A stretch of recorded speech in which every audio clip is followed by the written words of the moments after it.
सत श्री अकाल, स्वागत है जगबानी पंजाब केसरी टीवी देख रहे हो ਤੁਸੀਂ। मैं गुरप्रीत सिंह।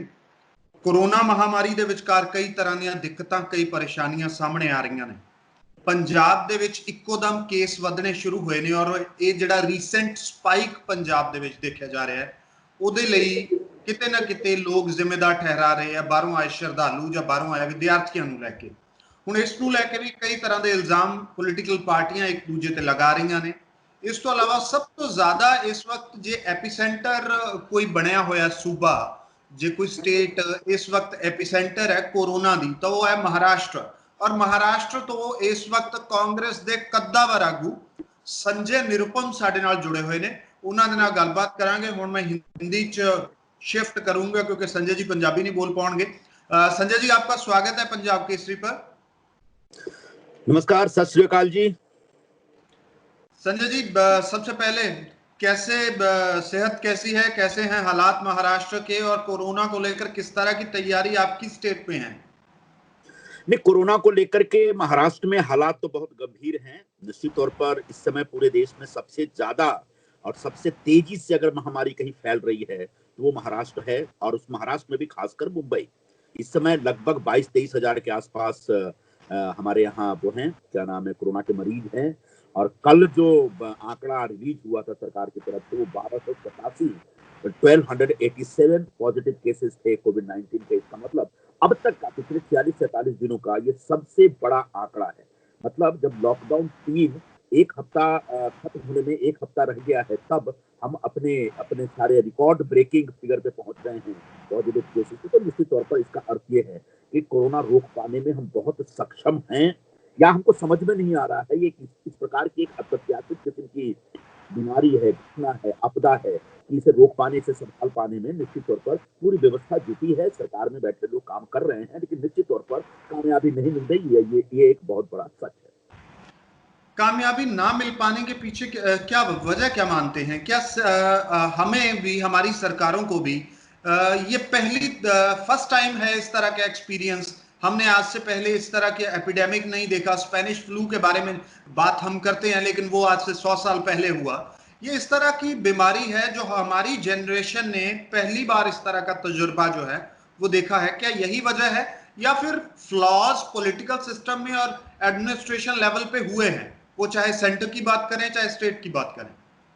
देखिए, आपने जो स्पेनिश फ्लू की बात की है, निश्चित तौर पर जिस दौर में हुआ था उस दौर में हम इतने मॉडर्न नहीं थे, हमारा मेडिकल साइंस इतनी तरक्की नहीं कर पाया था। मैं उससे पहले एक बात बता देता हूँ, जब मिडिवल हिस्ट्री जो आप पढ़ेंगे तो 1346 और 1351 के बीच में पूरे यूरोप में, जिसका प्रभाव एशिया पर और इंडिया पर भी पड़ा था, उस समय एक प्लेग आया था जिसको ब्लैक डेथ कहते हैं, जिसमें लगभग 20 करोड़ के आसपास लोग मारे गए थे। हिंदुस्तान में भी 1 करोड़ से ज्यादा लोग मारे गए थे। स्पेनिश फ्लू भी मुख्य तौर पर स्पेनिश फ्लू था, लेकिन उसका असर पूरे यूरोप पे पड़ा और हिंदुस्तान पर भी पड़ा। तो लेकिन इस दौर में हम इतने तरक्की नहीं कर पाए थे। इस दौर में हम मेडिकल साइंस या फिर इनोवेशन के सेक्टर में हम अपने आप को एक महाशक्ति नहीं मानते थे। हम सब कुछ, हम दुनिया की तमाम चीजों के ऊपर हमने एक अपनी विजय हासिल कर ली, और अब हमसे बड़ा कोई नहीं है, हम भगवान तक भी पहुंच जाएंगे और हम तमाम जो प्लैनेट्स हैं वहां तक पहुंच चुके हैं। ये कहने का उस समय हमें कोई भ्रम नहीं था, लेकिन आज वो भ्रम है। और आज जब हम कहते हैं कि हम बहुत ताकतवर हैं, तब प्रकृति ने हमें बता दिया कि आपकी ताकत कुछ नहीं है। ये प्रकृति का प्रतिशोध जैसा है, और निश्चित तौर पर पूरा मेडिकल साइंस फ्लैट हो चुका है। पूरे डॉक्टरों को पता नहीं कि ये बीमारी है क्या, इस बीमारी को रोका कैसे जाए। तरह तरह की थ्योरीज आ रही हैं, तरह तरह की बातें कही जा रही है कि आप हाथ धोइए तो आप ये करिए, तो आप वो करिए। सबको इमोशनल किस्म का एक तरह से कह सकते हैं कि अपील है। तो डेटा बेस्ड एक साइंटिफिक तरीके से चीजों को समझाने बुझाने का कोई काम नहीं हो रहा है, क्योंकि लोगों को जो जानकार है, एक्सपर्ट है, मैं एक्सपर्ट नहीं, लेकिन जो एक्सपर्ट है उनको बातें समझ में नहीं आती है। ऐसे में हम क्या कर सकते हैं और हमें क्या करना चाहिए? हम जो सामान्य जनता हैं, हम लोगों को सरकारों ने कहा, दिल्ली से लेकर मुंबई तक की सरकारों ने कहा कि साहब लॉकडाउन कर रहे हैं, आप घर में रहिए। हम घर में, सर्व सामान्य नागरिक, सामान्य जनता ने इस बीमारी को एक चुनौती के तौर पर स्वीकार किया और सरकार के हर आदेश को स्वीकार किया, और हम लोग लॉकडाउन के तहत अंदर।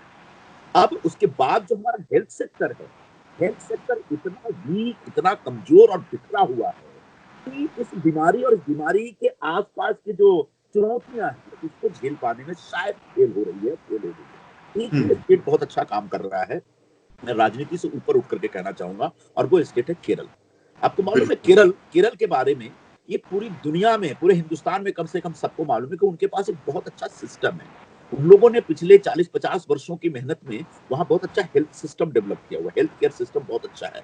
उनका गांव और जिलों के अंदर जो उनकी जो एक पूरा एडमिनिस्ट्रेटिव सेटअप है, वो बहुत स्ट्रांग और बड़ी कमिटेड किस्म की है। दुर्भाग्यवश बाकी राज्यों में उतना बेहतर अरेंजमेंट नहीं था, जिसकी वजह से हम जैसे केरल ने एक कोविड-19 के प्रकोप को रोकने में काफी हद तक कामयाबी हासिल की, इस प्रकार की कामयाबी हम लोगों को बाकी राज्यों में नहीं मिल पाया।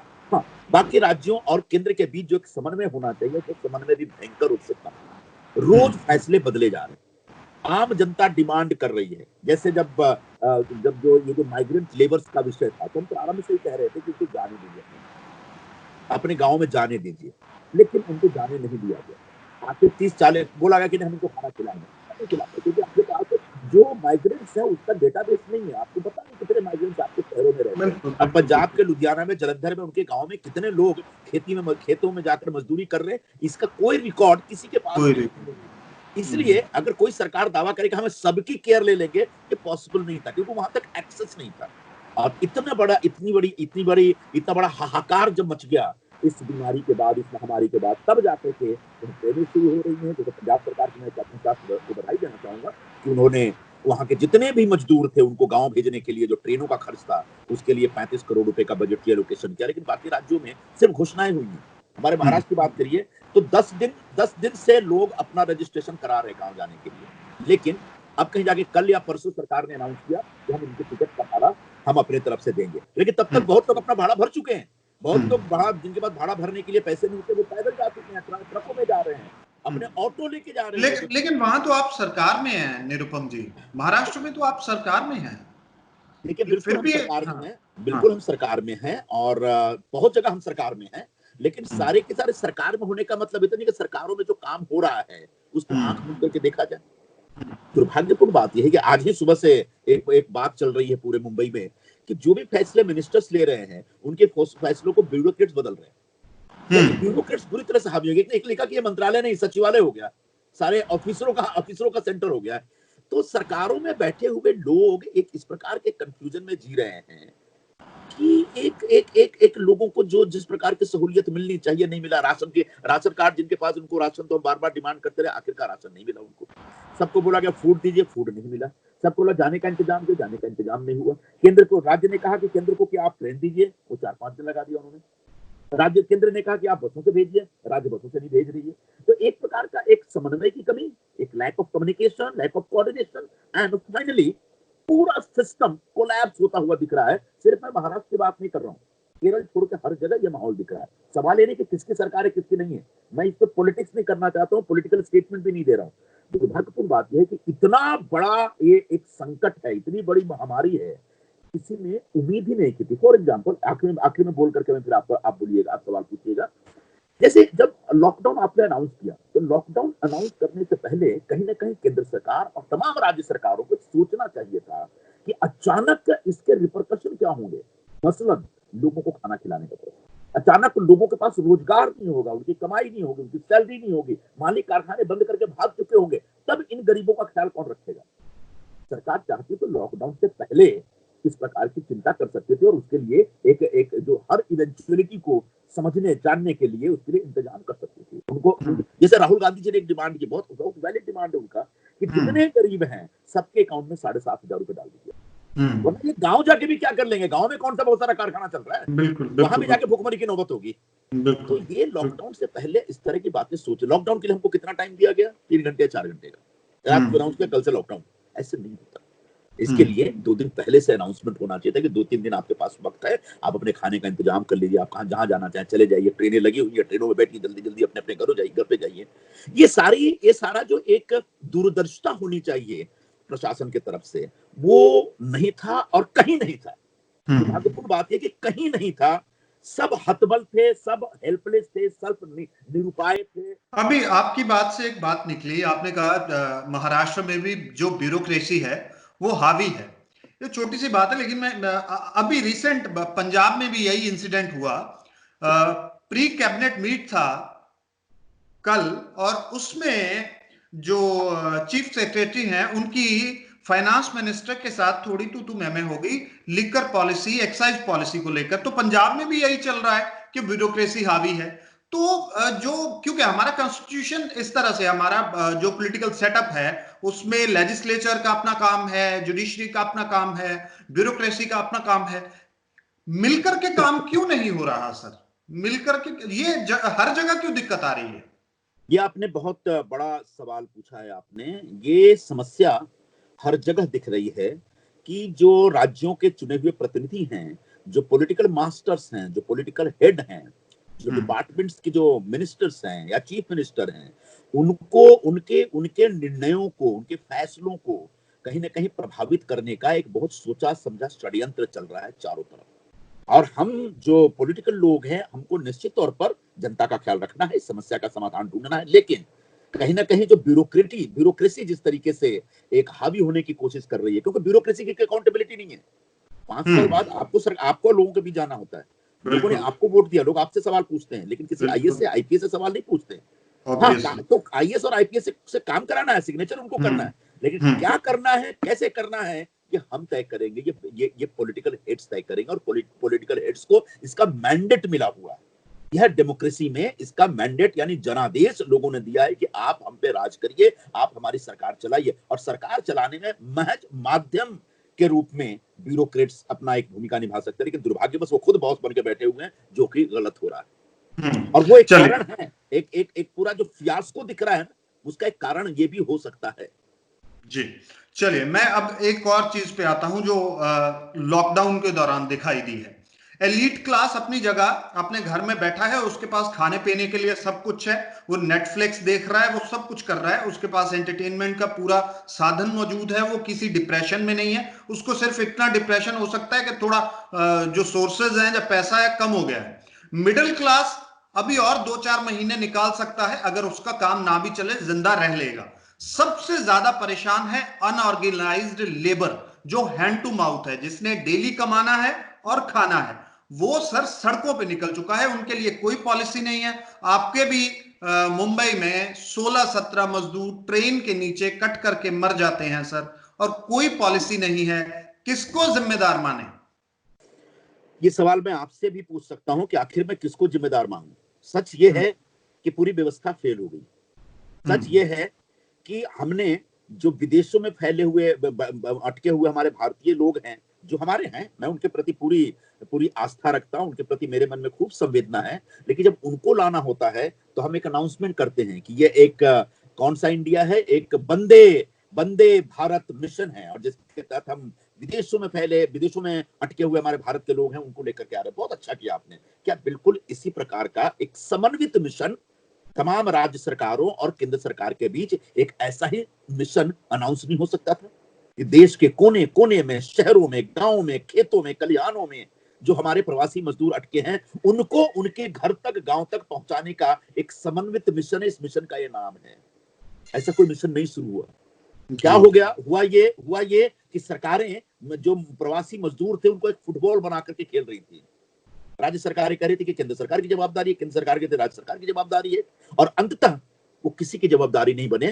कहीं ट्रेनों के नीचे आके दब के मर रहे हैं, कहीं हाईवे पे मर रहे हैं, कहीं भूखे चल रहे हैं, कहीं एक जो हॉट मिक्सिंग प्लांट का जो पूरा वो होता है, एक जो डंपर होता है, उसके अंदर छुप के आए हैं। बाप रे, इतना भयानक दृश्य इस देश ने कभी नहीं देखा था। निश्चित तौर पर यह देश के इतिहास का एक बहुत बड़ा काला अध्याय है, जब इतने बड़े पैमाने पर रिवर्स माइग्रेशन हुआ है। अब तक लोग गांव से शहरों में जाते थे, लेकिन पहली बार लोग शहरों से गांव में जा रहे हैं, और करोड़ों की संख्या में निकले हैं। मैं एक अंदाज बता रहा हूं कि इस समय लगभग 11 करोड़ लोग, हमारे देश के 11 करोड़ गरीब लोग रास्ते पे हैं। उनको सैलरी नहीं मिली है पिछले 2 महीने से। उनको 2 महीने में भी कोई पगार मिलेगी, सैलरी, वेतन मिलेगा, इसकी गारंटी नहीं है। ऐसे 11 करोड़ लोगों की चिंता सरकारों को करनी पड़ेगी, और सरकारें एक दूसरे के ऊपर जवाबदारी टाल करके अपनी अपनी अपनी जिम्मेदारी से मुक्ति नहीं ले सकती। तो केंद्र सरकार और राज्य सरकार दोनों को मिल करके इनका ख्याल रखना पड़ेगा। जो दृश्य हमने देखा पिछले 40 दिनों में, वो निश्चित तौर पर एक बहुत ही जो दृश्य हमने पिछले 40-45 दिनों में देखा अपने देश में, और निश्चित तौर पर हम सबको एक हमेशा एक एक एक एक एक दुःस्वप्न की तरह याद आता रहेगा।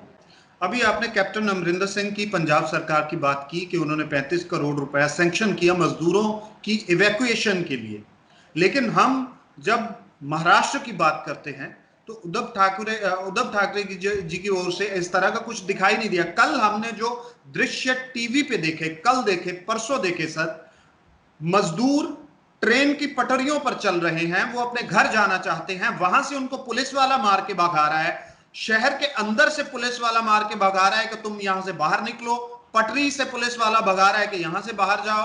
वो कहां जाए सर? वो या तो मरेगा भूख से या वो मरेगा कोरोना से, उसकी मौत तो तय है। और सरकारें क्यों नहीं सोच रही हैं इस पर? मैं खुद इन सवालों को लेकर के जूझ रहा हूं। मैं खुद ये सवाल रोज रोज पूछता हूं, जब जहां मौका मिलता है, जिस मंच पे मौका मिलता है, जिस तरीके से मौका मिलता है। सच ये है कि जो हमारी जो सरकारें हैं उनको, मैं एक बात बताता हूं, तो इसमें शायद आपको पॉलिटिक्स दिखेगी, माफ करिएगा, लेकिन मेरी पॉलिटिक्स करने की इच्छा नहीं, लेकिन सच ये है कि ये जो प्रवासी मजदूर है ये वोटर नहीं है किसी के। जिन राज्यों में ये बेचारे पलते हैं बढ़ते हैं, छोटे छोटे कारखानों में, कंस्ट्रक्शन कंपनियों में या एमएसएमईज में काम करते हैं, वो उनके पास ना आधार कार्ड है, ना राशन कार्ड है, ना वोटर कार्ड है। तो सरकारों को ऐसा लग रहा है हमारे वोटर ने इनको मरने दो।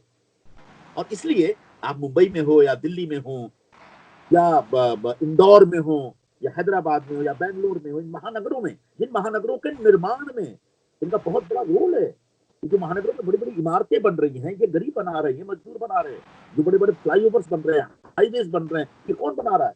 ये शहरों में रहने वाला मिडिल क्लास फैमिली नहीं बना रहा है, अमीर लोग नहीं बना रहे बिल्डिंगों में, ये गरीब लोग बना रहे हैं जिनकी कोई पहचान नहीं है, जिनका गांव है जो बहुत वर्षों पहले छूट गया है, और वो गांव आज इस तकलीफ में वो वापस जाना चाहते हैं। तो इन गरीबों को लेकर के जो चिंता होनी चाहिए थी, वो चिंता किसी भी सरकार में, किसी भी व्यवस्था में, किसी भी व्यक्ति में नहीं दिखा। और ये दुख, ये दर्द हमने अपनी आंखों से देखा है, महसूस किया है। और मुझे लगता है अभी भी वक्त है। जैसे मुंबई में लगभग 3 लाख के आसपास लोग 2 दिन पहले या 3 दिन पहले रजिस्टर्ड हुए, और 3 लाख लोगों ने इच्छा जाहिर की थी कि उनके गाँव जाने का इंतजाम हो। लेकिन 3 दिन पहले तक उनके जाने के टिकट का भाड़ा उनसे खुद लिया जा रहा था। और मैं पहले दिन से मैं डिमांड कर रहा हूं कि भाई आप कम से कम, आपके पास इतने पैसे तो है कि सबके टिकट फंड कर सकते हैं आप। नहीं माना। परसों रात को सरकार ने अनाउंस किया, तब तक बहुत सारे लोगों ने अपने टिकट, अपना कर्जा वर्जा लेके, पायल या गहने बेच करके टिकट खरीद लिए। अब मैं दूसरी डिमांड कर रहा हूं कि ट्रेन कितनी जा रही है मुंबई से? 5 ट्रेन मैक्सिमम, 1 दिन, 2 ट्रेन, 3 ट्रेन। अगर ये गति रही तो 2 महीने लग जाएंगे इनके जाने में। तब तक इनके पास पेशेंस नहीं, ऑलरेडी 40-45 दिनों तक ये बेचारे भोग चुके हैं। अब उसके बाद भी अगर आप बोलेंगे कि आप वेट करिए, कोई वेट नहीं करेगा। यही वजह है कि कल रात को लाखों लोग, जो वेस्टर्न एक्सप्रेस हाईवे है जो अहमदाबाद रूट पे, वहां लाखों लोग रास्ते पे थे रात को।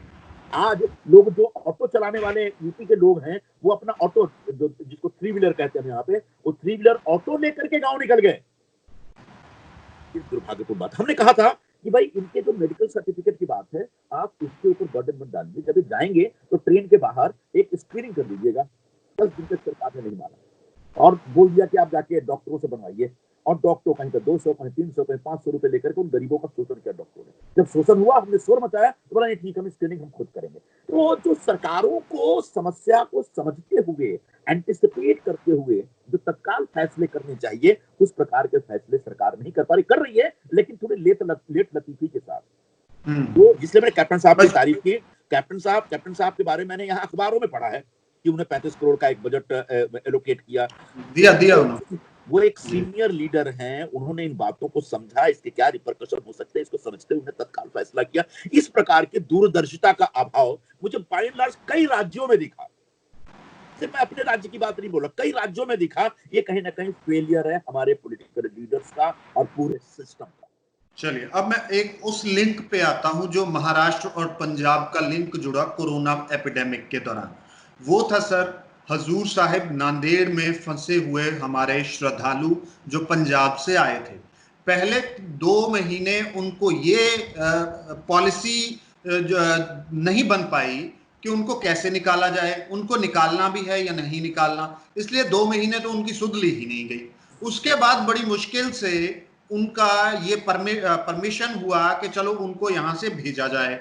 वो भी कैप्टन अमरिंदर सिंह उद्धव ठाकरे जी से बात करते हैं, उनको रिक्वेस्ट करते हैं, फिर ये परमिशन हुआ फाइनली। लेकिन उसके बाद भी कोरोना जो है उनके साथ में चल के पंजाब आ गया, या फिर जैसे अशोक चौहान जी ने कहा कि कोरोना पंजाब से महाराष्ट्र में आ गया, बल्कि महाराष्ट्र में तो पहले ही था। मतलब पॉलिसी लैप्स है, पॉलिसी नहीं है, इसके बावजूद एक दूसरे के ऊपर पॉलिटिक्स जो है वो बादस्तूर जारी है। कोई ऐसी पॉलिसी क्यों नहीं बन पाई कि जो नांदेड़ में फंसे हुए श्रद्धालु थे वो 10 दिन बाद ही निकाल लिए जाते, उनकी टेस्टिंग करके निकाल लेते? क्या दिक्कत थी सर? देखिए, इसके 3 पहलू हैं इस विषय के। पहला पहलू ये है कि ये सच है, हुजूर साहब नांदेड़ में लगभग 4000 के आसपास सिख श्रद्धालु गुरुद्वारों में थे या वहां पर अटके फंसे हुए थे। उनको लौटना था, लौटने का इंतजाम नहीं हुआ, जिसको लेकर के बहुत देरी हुई। ये बात सही है। दूसरा फैक्ट ये है कि जब दूसरे लॉकडाउन के बाद महाराष्ट्र ने 3 जोनों की घोषणा की, ग्रीन जोन, रेड जोन और ऑरेंज जोन, तो नांदेड़ जिला ग्रीन जोन में, बिल्कुल मतलब नांदेड़ में कोई भी कोविड-19 का पेशेंट नहीं था। नहीं। इसका मतलब हम मान के चलते हैं कि वो जो सिख श्रद्धालु वहां पे थे, वो भी शायद कोविड के पेशेंट नहीं रहे होंगे, मान के बिल्कुल चलते हैं। क्योंकि जी नांदेड़ को कहीं जाकर के मैं समझता हूँ 30 अप्रैल के आसपास ये घोषित किया गया कि ये ग्रीन जोन है, यहाँ एक भी नहीं है, यहाँ कोई बीमार है ही नहीं है। बिल्कुल क्योंकि मैंने भी अशोक चौहान जी से एक दिन बात की तो उन्हें बताया कि नांदेड़ हमारा सेफ है और वो वहीं बैठे थे एक अरसे जी तक। जी तीसरा जो पक्ष है वो ये है कि कैप्टन अमरिंदर सिंह जी ने जो एक जो निर्णय लिया, मेरे ख्याल से कोटा से स्टूडेंट्स को लाना और नांदेड़ से अपने श्रद्धालुओं को बुलाना, ये दोनों घटनाएं लगभग एक साथ हो रही थी। जी और जी दोनों घटनाओं के समय वहां के राज्य सरकारों ने जिस तरीके से एक मुस्तैदी दिखाई और अपने वाहन भेजे और उन सब लोगों को उठा करके पंजाब लेकर के गए, और कोई यूपी लेके जा रहा है, कोई बिहार लेके जा रहा है, राजस्थान लेके जा रहा है, ये अपने आप में बहुत अच्छा फैसला था और इसका एक प्रशंसनीय फैसला था। अब जब जाते समय इनमें से कोई व्यक्ति कोरोना पॉजिटिव था क्या, ये कहना मुश्किल। इनकी कोई स्क्रीनिंग हुई थी क्या, ये कहना मुश्किल। या सिर्फ इनके जरिए ही कोरोना बढ़ा पंजाब में क्या, ये भी कहना मुश्किल है। लेकिन निश्चित तौर पर कोरोना की जो बीमारी है, जो कोविड-19 की बीमारी है, वो सिर्फ महाराष्ट्र में या किसी एक गांव में, किसी एक जिले में नहीं, किसी एक राज्य में नहीं, इस तरह पूरे देश में व्याप्त है। कहीं ज्यादा है, कहीं कम है, हम सबसे ज्यादा प्रभावित हैं, ये एक सत्य हम्म। लेकिन अशोक चौहान जी ने जिस तरह से कहा कि कोरोना पंजाब से आ गया वापस, उसकी वजह से यहाँ के लोगों में बड़ा रोष है उनके लिए। मैं आपको है। बता दूं। नहीं, मुझे लगता है कि अशोक चौहान जी का कहने का ये आशय नहीं होगा। वो ऐसे व्यक्ति नहीं है कि कोई पंजाब के खिलाफ किसी तरह की बात बोल दें। मुझे नहीं लगता कि ऐसी कोई बात बोल सकते हैं और बोलना चाहेंगे। लेकिन मुझे नहीं मालूम उनका ये बयान एग्जैक्टली क्या था और उस बयान को किस हम्म, संदर्भ में वहां लिया गया, लेकिन ऐसी बातें नहीं होनी चाहिए। लेकिन जो आवागमन हो रहा है, उस आवागमन की वजह से ये वायरस कहीं ना कहीं ट्रांसमिट तो हो रहा है। जैसे हम्म, इस समय उत्तर प्रदेश के बॉर्डर पर हजारों लाखों लोग खड़े हैं, तो क्योंकि उत्तर प्रदेश के मुख्यमंत्री ने ये घोषणा की है कि जब तक इन सबकी स्क्रीनिंग नहीं होती मैं किसी को नहीं दूंगा। ठीक। मतलब वो भी इस बात को लेकर सशंकित हैं कि ये जो लोग मुंबई से आ रहे हैं प्रवासी मजदूर, या दिल्ली से आ रहे हैं जो प्रवासी मजदूर, ये शायद कोरोना लेके आ रहे हैं, इसलिए उनकी चेकिंग हो रही है। तो ये कहना, ये सोचना कहीं उस व्यक्ति के खिलाफ नहीं है। ये मुझे लगता है ये सावधानी के तहत इस प्रकार का फैसला लिया जा रहा है। इमोशनली देखें, अगर आप सैद्धांतिक तौर पे देखें तो मुझे बुरा लग रहा है। मुझे ऐसा लग रहा है कि मुझे अपने गांव जाना है और कौन रोक सकता है, क्यों रोक रहा है कोई। लेकिन बिल्कुल अगर इस महामारी को रोकना है तो थोड़ा सा इस दर्द को स्वीकार करना चाहिए, झेलने के लिए तैयार रहना चाहिए। जी। अच्छा, अब मैं थोड़ा सा इकोनॉमी पे बात करता हूँ संजय जी। आप मुंबई में हैं और मुंबई फाइनेंशियल हब है, फाइनेंशियल कैपिटल है इंडिया का। इकोनॉमी के ऊपर किस तरह का असर अब जो दिख रहा है वो तो हमारे सामने है सबके। पोस्ट कोविड, कोविड के बाद किस तरह का असर होगा? क्या जिस तरह की आशंकाएं जताई जा रही हैं कि जो अंडर डेवलप्ड कंट्रीज हैं या डेवलपिंग कंट्रीज हैं वो बड़े पैमाने पर भूखमरी का, महंगाई का शिकार होंगी, आप किस तरह से देख रहे हैं इसको?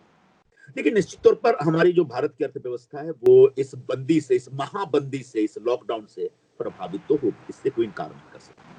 लेकिन सिर्फ हम ही प्रभावित होंगे ऐसा भी नहीं, पूरी दुनिया के देश प्रभावित होंगे, पूरी दुनिया की अर्थव्यवस्थाएं प्रभावित होंगी। भारत के लिए 2-3 प्लस पॉइंट, भारत के लिए 2-3 बेहतरीन अपॉर्चुनिटीज हो सकती हैं, ऐसा हमारा अंदाज है। मैं कोई इकोनॉमी का बहुत भारी जानकार नहीं हूं, तो जो पढ़ता हूं समझता हूं उसके आधार पर मैं कह रहा हूं कि एक तो चाइना इस दरमियान बहुत बदनाम हो गया और चीन की बदनामी चीन के लिए भारी पड़ेगी। बड़े पैमाने पर हमें सुनने को मिल रहा है कि जो चीन में जो मल्टीनेशनल्स हैं, चीन में जो बड़े पैमाने पर हमको सुनने में मिल रहा है कि चीन में जो मल्टीनेशनल्स हैं, वो मल्टीनेशनल अब चीन से निकल करके बाहर आना चाहते हैं, दूसरे देशों में जाना चाहते हैं और ऐसे में भारत उनका मोस्ट फेवरेट डेस्टिनेशन हो सकता है और होना चाहिए। तब केंद्र सरकार की जवाबदारी ये बनती है कि जितनी भी जो एक फॉरेन इन्वेस्टमेंट की जो नीतियां हैं उनको थोड़ा उदार करो, ज्यादा से ज्यादा मल्टीनेशनल्स को हमारे देश में आने दे और हमारे देश का जो रूरल एरिया है वहां पे उनको लैंड वगैरह अलॉटमेंट कराने में ज्यादा से ज्यादा मुस्तैदी दिखाए। तो ये एक चीज है। दूसरी चीज 27% के आसपास, अभी लेटेस्ट फिगर यह है 27% के आसपास अनएम्प्लॉयमेंट रेट है। ये तो अंदाज पे कहा जा रहा है, इससे ज्यादा हो सकता है। लगभग 30-35 करोड़ लोग इस समय देश में बेरोजगार हैं, उनके पास कोई रोजगार नहीं। तीसरी बात जो राहुल गांधी जी बार बार कह रहे हैं हमारे नेता कि एमएसएमई पूरी तरह से इस लॉकडाउन से प्रभावित है, बंद पड़े।